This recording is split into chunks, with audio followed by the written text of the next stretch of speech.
Why, yes, I am a full-grown man, how could you tell? Discovering Sonic as a kid is getting exposed to a level of style and creativity you didn't even know was possible before. It flips your perspective of cartoon characters on its head the very first time you see him. And the art and design of this franchise was masterfully translated to figures when I was a kid, and I always found it so fascinating. I could just hold one of these designs in my hands and look at every angle of them anytime I wanted. I could make any fight matchup happen. I could make any kind of character interact with any other kind of character. It was glorious. Of course, I didn't own any myself, as Jazzwares was always in stores that I didn't have access to, so I had to get my fill through a plenty bunch of stop-motion animations and unboxings on YouTube from early 2000s YouTube. And Jazzwares had a juicy line of characters, but that's for another day. I deserve that way more than you give it to me now. Unfortunately, the mystique of Sonic as a brand started to kind of die out in the mid-2010s because a lot of its marketing was trying to conform to being a recognizable brand. Like, you know that era of Nintendo where they just did Grassland, Desert, Ice World, Goomba, and those were like the craziest things you'd see? Yeah, that kind of thing. This pretty much also meant no more new characters in the franchise, and essentially forgetting about 80% of the characters that were introduced just the era before this. In 2021, Jakks Pacific picked up the license for Sonic figures and started making things that I didn't even expect would exist ever.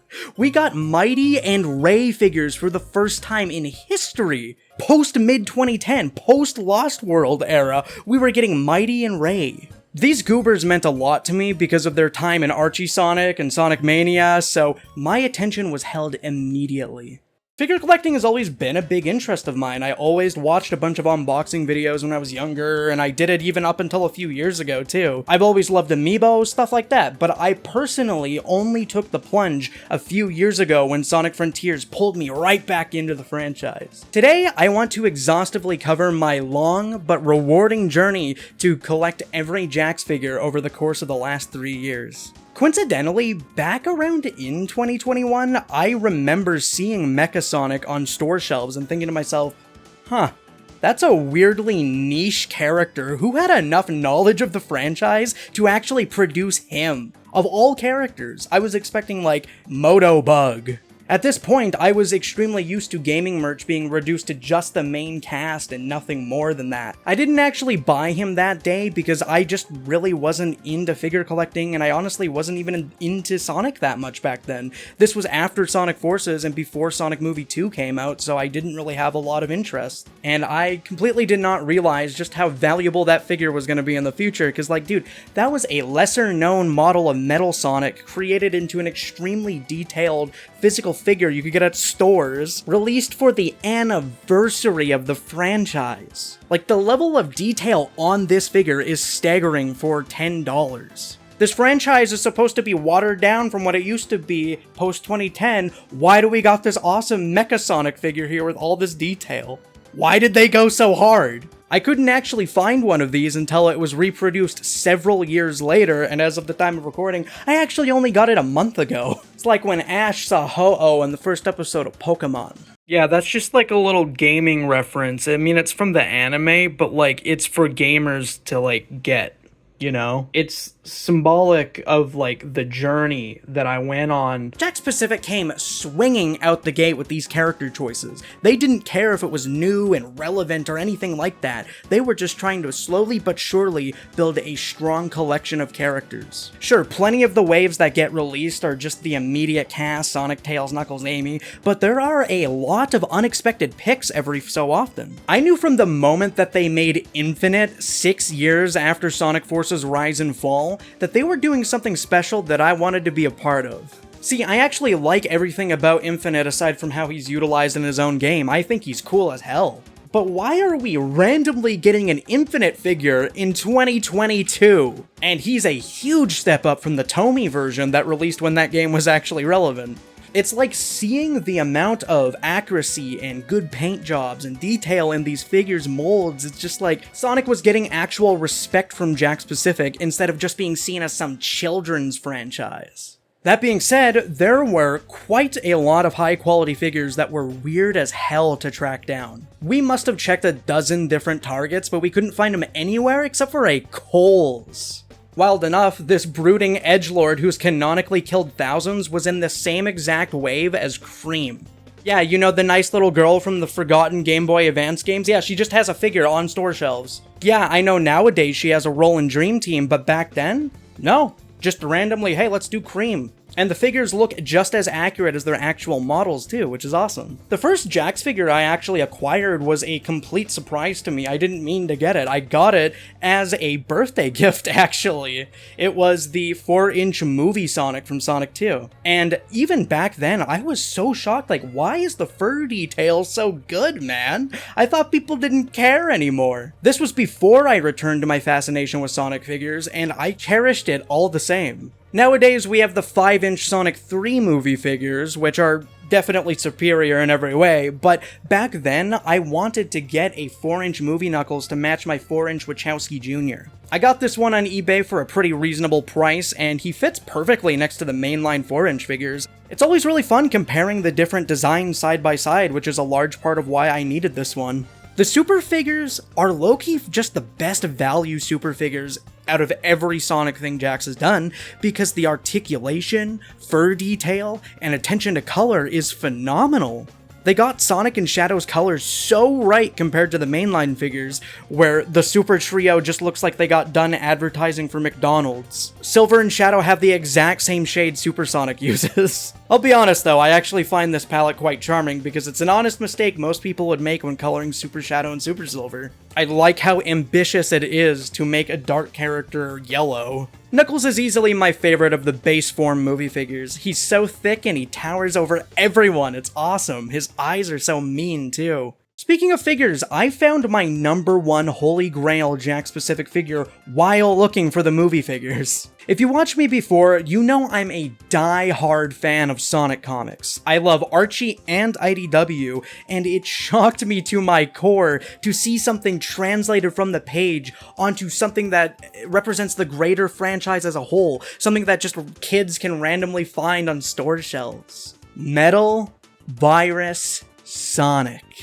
This arc is one of the best out there, and I absolutely love how they kept the angst of this quote-unquote form intact. He's tired and frustrated, which is not an expression that I would ever expect to see on official merchandise. It's so cool how they even include art from the first 5 issues directly on the box, immortalizing the efforts of people like Tracy Yardley and Adam Bryce Thomas. Interestingly, it also comes with the only figure of Froggy that exists. Yeah, there's no regular Froggy for Jakks, just Zombot. Sorry, Big. We might not be in the funky late 2000s era where we had stuff like Black Knight, Unleashed, and Colors, but we're still getting unique things in this current era. And sometimes if we're good, our Lord and Savior Jakks Pacific might actually reward us with some older stuff like Sonic Riders, Sonic Unleashed, and Sonic Adventure 2. Jet is probably one of the rarest figures right now, and I never got him. He was exclusive to the US, and I missed out.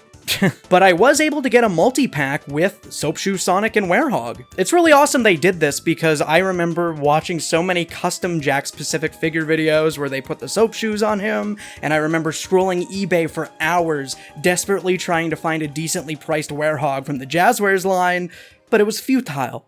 I found broken figures that were listed at $50. Why? Figure resellers be like, yeah man, I'll take $179 for that. It's only slightly used.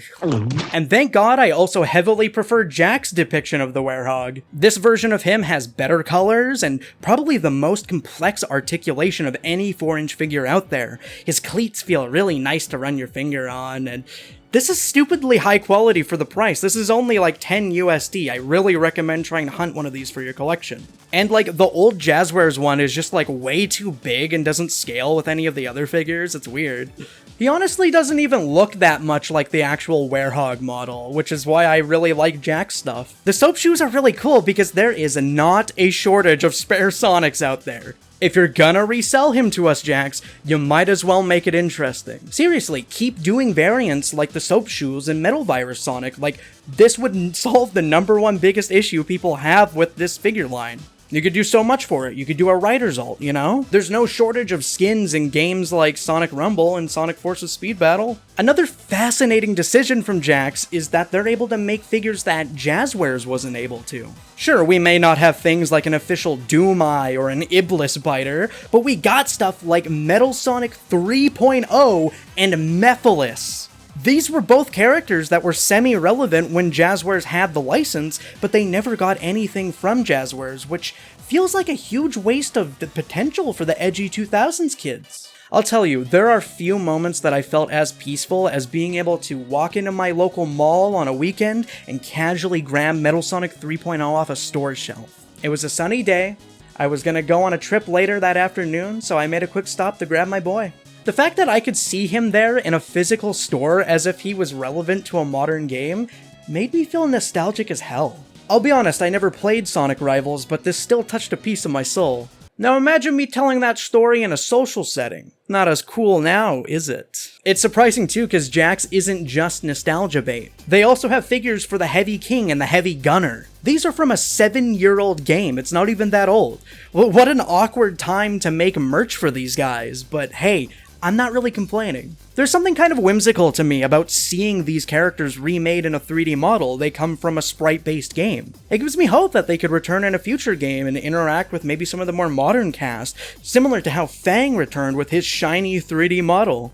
Speaking of Fang, oh boy, I've loved this Weasel Jerboa boy since I can first remember. A lot of people hate him because of his boss fights in Superstars, but I think that's a super lame reason to speak ill of Mr. the Sniper. You see, I grew up on Archie Sonic. There, Fang was a legitimate threat.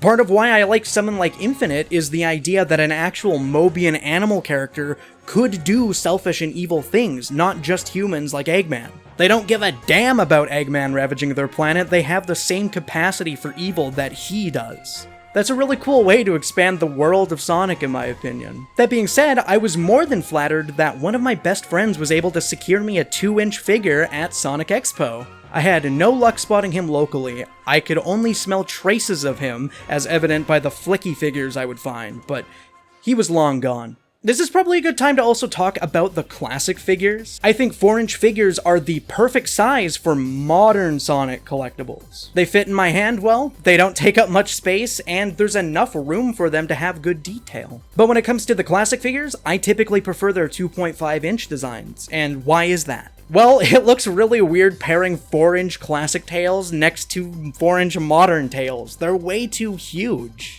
Not to mention, the 2-inch figures scale perfectly next to the 4-inch figures this way. Based on generations, it feels canon. I'll go out of my way to get 4-inch classic figures sometimes, particularly if I really love their design. 4-inch Knuckles and Fang are actually some of the most high-quality figures in my whole collection. Though I will say, you should always get Mecha Sonic and Classic Robotnik in the 4-inch format because they scale properly to the 2-inch figures.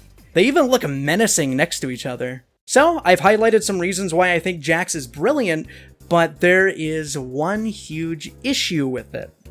Actually finding them. For example, something as simple and desired as Super Shadow is one of, if not the most rare figure. It is worth hundreds of dollars, and it looks like a McDonald's promo. Why? Well, they only made him once. Yeah, unlike Jazzwares, they've never even made a Super 3-pack. Only kidding, of course. They made one for fake Super Tails and fake Super Knuckles. I enjoy this in theory because it reminds me of Sonic Heroes, but it's bizarre that we don't have the 06 trio considering they each have super figures. Thankfully for me, I have them all. Stop asking questions. Funny enough, Super Silver and Jet were in this same exact wave, and both of them are some of the most rare figures out there. They vanished without a trace just in time for Crossworlds. Omega is one of the most complex figures as well, and he was also made once, despite being a huge part of Team Dark. Not to mention the fact that I had to win a raffle just to buy Mephiles. There's a Twitter user named Frack Deals who posts a bunch of deals and giveaways all the time. He's awesome, you should check him out. All you had to do was comment a picture of Mephiles and it was random draw. It's the only draw that I've ever won in my life, and it just happened to be for the collection, for the boys! By the way, check out the texture on this boy. What the hell? They did him so right. I already made a video briefly going over the absolute gymnastics you have to go through to have the privilege of collecting Sonic merch on a semi-regular basis, but I didn't really scratch the surface. You have to be a man of pure focus and sheer will in order to have colorful plastic fill your room. It all started with a chance encounter. I found Eggman, Rouge, a Baby Chow, and Cream all at once. A cruel, deceitful experience collecting these figures. It gave me the collector's taste, and I couldn't go back after.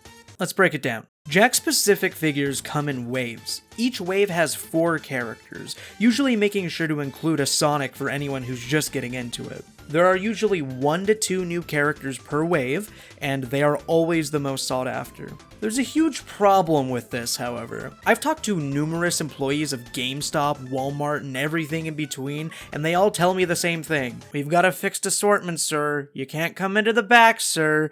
Put that back, sir. Stupid stuff like that. I have never convinced them to check the back for me because they always tell me their entire stock is on display. And honestly, I believe them. The distribution from Jakks is awful. This means for nearly every store out there, they get about 4 to 5 Sonics and maybe 2 of each new character per wave.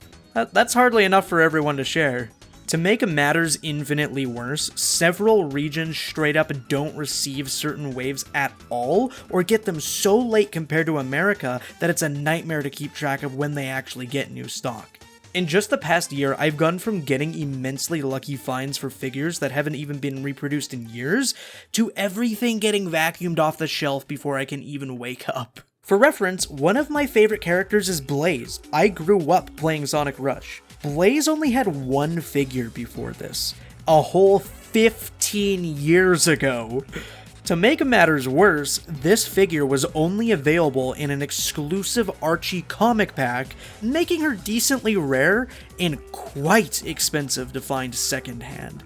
Even pricier if you want her in box. When she was announced for Jakks Pacific, I needed to secure her immediately. I went on a pirate map-worthy journey to get her. I regularly checked my Walmarts and game stores for weeks without a hint of her even being there. I was getting nervous, thinking someone had scooped her already. I couldn't leave a single rock unturned. I checked every single type of store that might stock toys.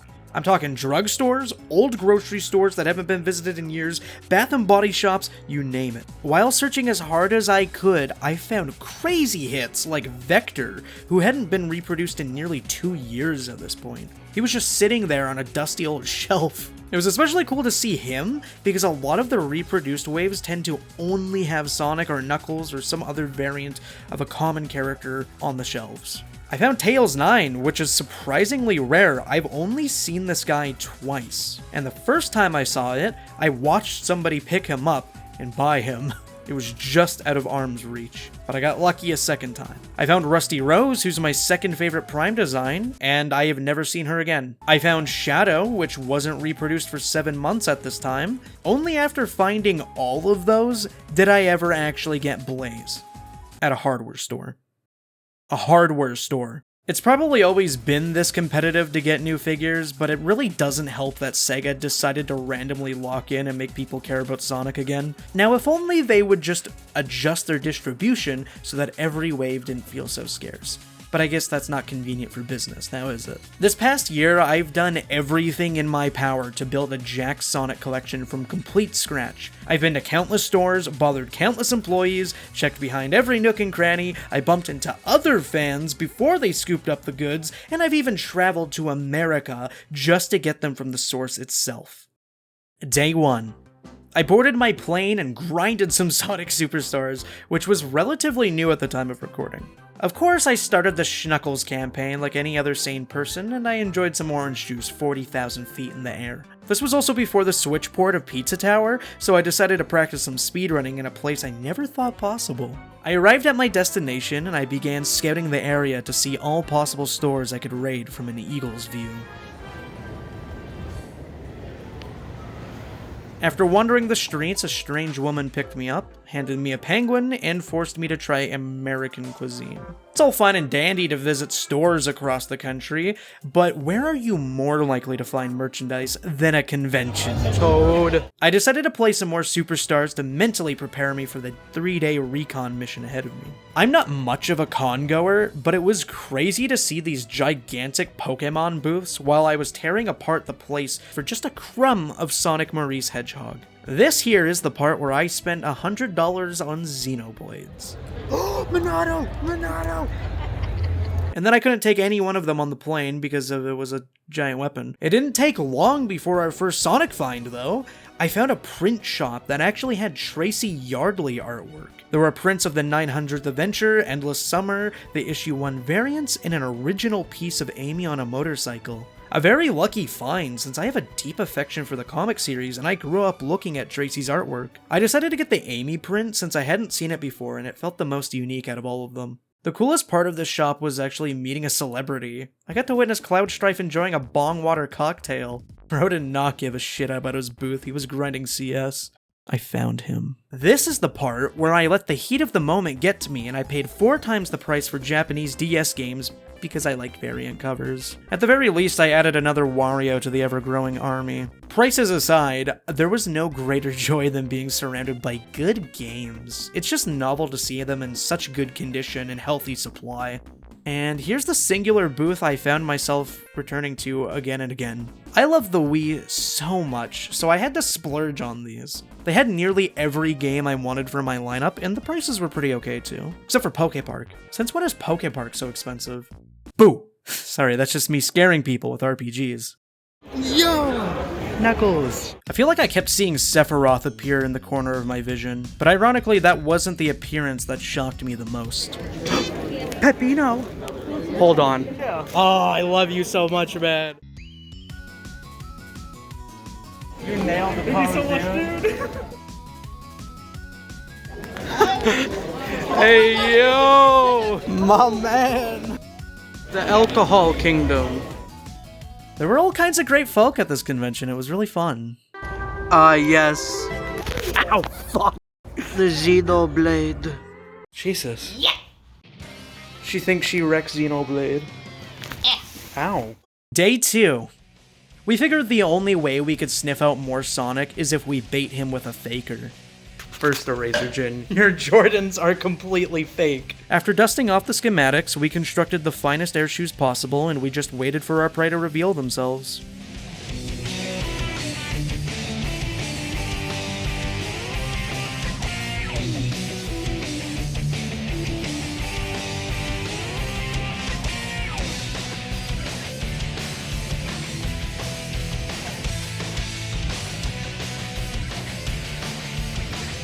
Whoa, it's Dante and Virgil. I guess this counts as a Sonic find. A lot of people don't know what to do with their stickers. They're afraid of the commitment or they just don't want to ruin the pretty sheet that it's on. I have a solution for this though. I personally think it's really cute to put them on the inside of game cases so you have something related to the game greeting you when you crack the case open. I know some people wouldn't want to do this for preservation's sake, but I don't plan on reselling my collection. It just adds some personalization to it all. Came over here for Kirby's feet, but I found Big Yoshi. Yes! I've been waiting all week for this! Battle Room H in 15 minutes, probably less now. Let's go!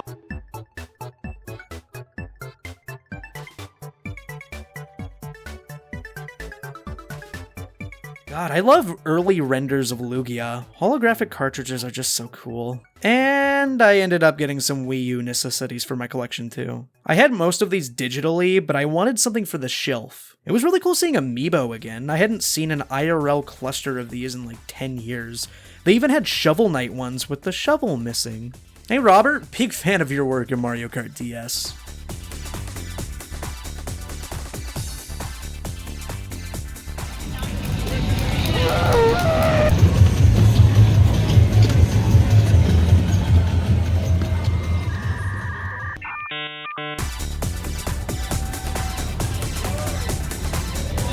the king of games, Yugi himself! That's Shadow the Hedgehog. Shut up! Curry time.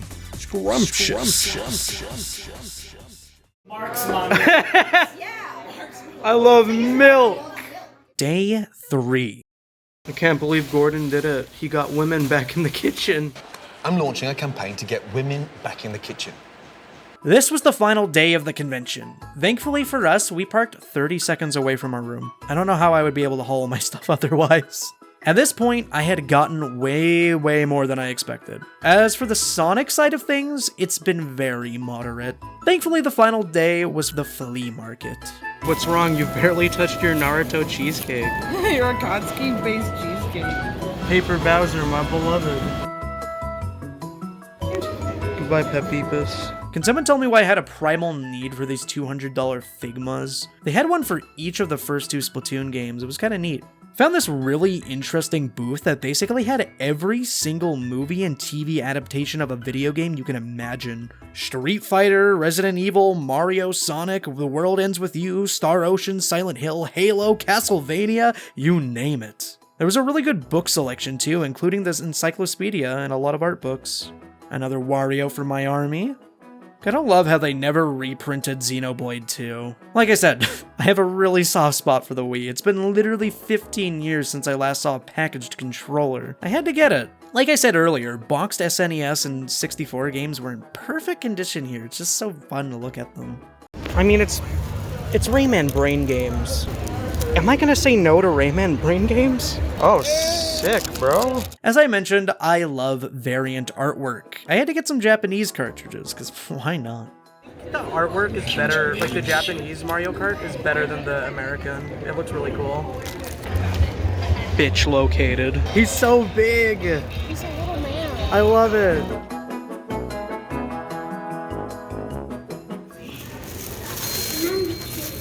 My boy. You okay? Disco. Discovery. Oh, he looks like Link. Okay, so do I get 1 more or 2 more when I go back just right now? Oh my god. You're getting no more. Possibly my greatest find of the flea market. An Eastern Entertainment Knuckles plush from 2009. His proportions and shapes are so cute. He was the only Sonic plushie in that whole $5 bin. Crazy find, really good deal, but this one just has the proportions that make him look more like the games, which I find really cool. I was never able to pick up Kirby amiibo when they were brand new, so it was nice to finally fix that. And little Kerbins, you should feel the star. I thought you were gonna say bite her head off, I'm not gonna lie. You'll notice there's a lack of footage for this day. It was probably the most exhausting day of the weekend, and at this point I already had over 100 gigabytes of footage. We were so tired after that my bag carrier actually forgot how to use a pizza paddle. You want to use this? No? Do you want all of your toppings to just fall off? It's so gooey.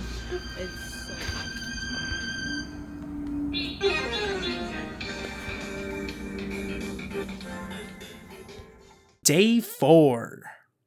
The next morning, I decided to boot up one of the games I got on my Wii U Pro. It's still wild to me that I can play Mario U with a PlayStation 4 controller. As a renowned sandwich and chili chef myself, this was a nice pit stop. But today, the true hunt begins. This is the retail gauntlet. We drove between numerous Targets and Walmarts so I could find all of the juicy merchandise the Americans were hiding from me. I guess I have to. That's actually the box they use for 3-packs. Minecraft villager looking ass. Sharp hot dog. I love me some books, specifically graphic novels. And they had a lot of gaming related ones I did and didn't know about. It was kind of interesting. Read that again? The whole of humanity has gone Yuri, except for me. And for the first time ever, I actually managed to see IDW Sonic in person. Finally. Gaming. These aren't actually difficult to find, I just didn't have them at any of my stores for a while. I ended up leaving with the IDW art book, which I still haven't seen since. Now, time for the good stuff. I wanted an Egg Robo badly, because it was one of the few 4-inch badniks that had their own figure, and I especially wanted it because of their presence in Frontiers. I thought it would nicely fit with the display. Out of all the dead stores where I live, I couldn't find a single one. But a bookstore is where I managed to find about 5 of them, and SBO too. Now all I need is Charmy for the Chaotix, and I got the whole crew. I knew there would be a chance in the US considering I saw a lot of Reddit posts about people who offhandedly get SBO and Robo, but to actually get what I was hoping for was a crazy stroke of luck. To celebrate obtaining our chase figures, we went out for some Japanese cuisine. They put 1 egg in it, but it lasted. Back in the hotel room, I needed to free these boys, not just for my entertainment, but also to start planning my packing. There was so many of these, oh my god. Day 5. After fueling up for the day, we got back to it. There wasn't many Sonic finds after SBO and Egg Robo, but I did somehow ended up finding every cool Mario figure in existence. Seriously, they keep remaking like Goomba and shit. Do an ollie. No. Do an ollie. I'm not doing an ollie on something so tiny. Are you kidding me? It's perfectly sized for you. It's fine and safe. Oh my god. Alright. Please be careful. That's a real sword.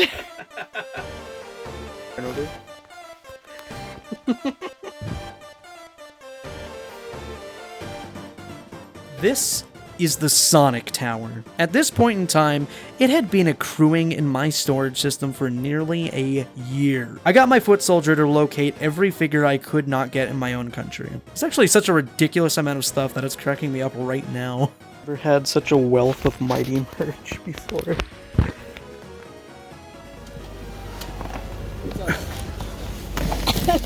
Insanity.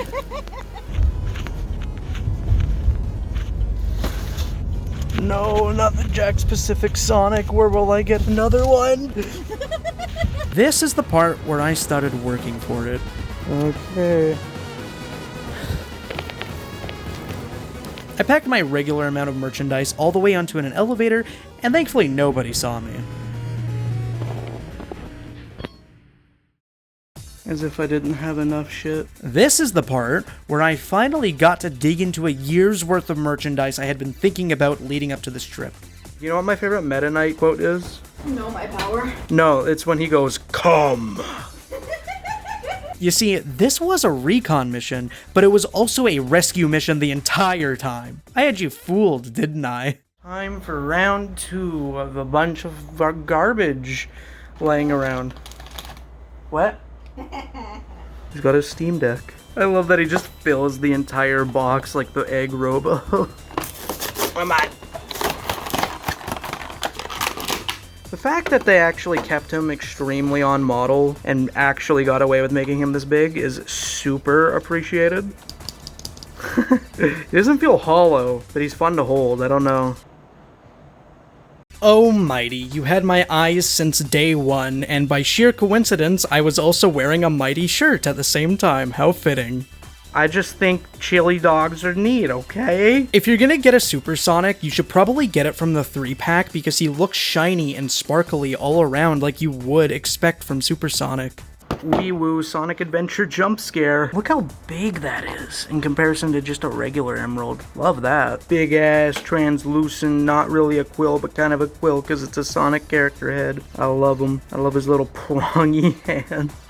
This one feels really nice, actually. It's very smooth, which I mean, you'd expect that because he's liquidy like water. Go over there with your new babysitter Numgoals. And they don't stop coming, and they don't stop coming. And they don't stop coming. You know I won't leave this country without a penguin. Red Emerald. Go. I think it's really cool that some of these accessories are just like level design assets from like the modern Boost games. So, like neat little usage of the extra models you have laying around to give more value. My favorite character that isn't Knuckles and Sonic and Eggman and Blaze and Mephiles and Mighty. But he's there. Give me Gem. Sure. Rougher than the rest of them. The best of them. Tougher than leather. So the council has decided that yes, indeed, I do need another Knuckles. I don't have enough. I don't know why there's a red star ring in a Mania set, but whatever. I I don't know why his leaves count as bones, but I'm not questioning it. I specifically remember making a point to find all of like the dry equivalents because the detail on some of their textures is like really satisfying to touch and look at. Now kiss. Alright, here is the damage done. A lot of it. After nearly an hour of opening these and giving it commentary I inevitably cut 70% of, I had made the most unexplainable mess in the hotel room and I was freaking out because it was the last day before I had to make my great escape with everything intact. So I had to pack it and clean it. I was up until 5 in the morning trying to get nearly all of the garbage to fit in grocery bags. Don't mind the trash. Binky and the bonky. Not sure how I'm supposed to fit all this in my suitcase, but I'll figure it out for him. Till I realized I wasn't going until tomorrow morning. So we went to the mall and found even more Sonics.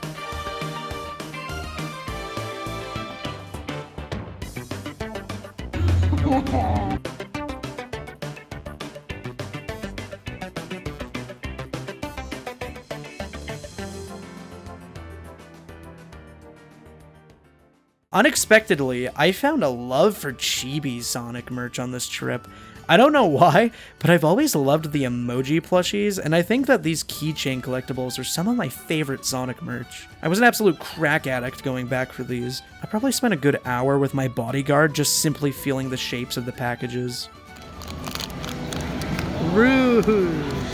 Yeah, I knew it. I felt pointy here, so I was like, it's either Rouge, Tails, or Shadow. She's so cute. My number one chase for this wave was Sage, as she was a rare character and also still doesn't have any merchandise besides like an overpriced Japanese exclusive plush. Oh? Oh, wow.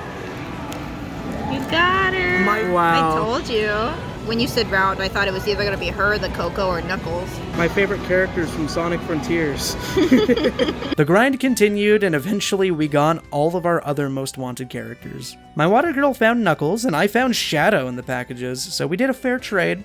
As if the surprises didn't stop coming, I had never seen a Prime Shadow figure before, so I snatched it and I gave it to my chauffeur as a thank you. Day 6. I started the morning by clearing Mario Bros. U on my Wii U Pro, had a long drive to the airport, had a heartfelt goodbye to my protege, and I had a fittingly high-quality grilled sandwich for dinner, and then I boarded the plane home.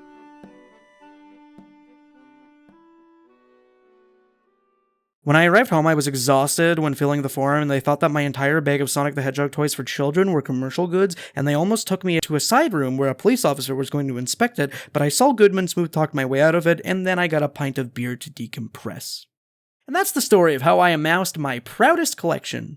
I'm not too bummed about the ones that I've missed over the years because I honestly have all the ones that I want most. I don't really have a lot of time to actively search for them either, it's kind of exhausting, but every time I did find a gem out in the wild, it was the biggest dopamine hit ever, and that's part of why I wanted to make this video because it's just such a forgotten art, I think, going out somewhere physically to hunt for something. Something I used to see a lot with like amiibos back in 2015, but people don't really do that or talk about that anymore. Everything's just at secondhand shops or eBay. It kind of feels like I'm treasure hunting, and it also feels like I'm getting to do something that I didn't when I was a kid. I'd like to hear your experiences trying to get Jakks figures as well, because I can't be the only person with crazy experiences like this. If you like what you saw here today, consider checking out the rest of my channel. I like to cover platforming content both fan-made and official, but above all else, I just love sharing my thoughts and experiences with gaming-related stuff. I feel like there's so many stories that we can talk about and share that not too many people discuss anymore.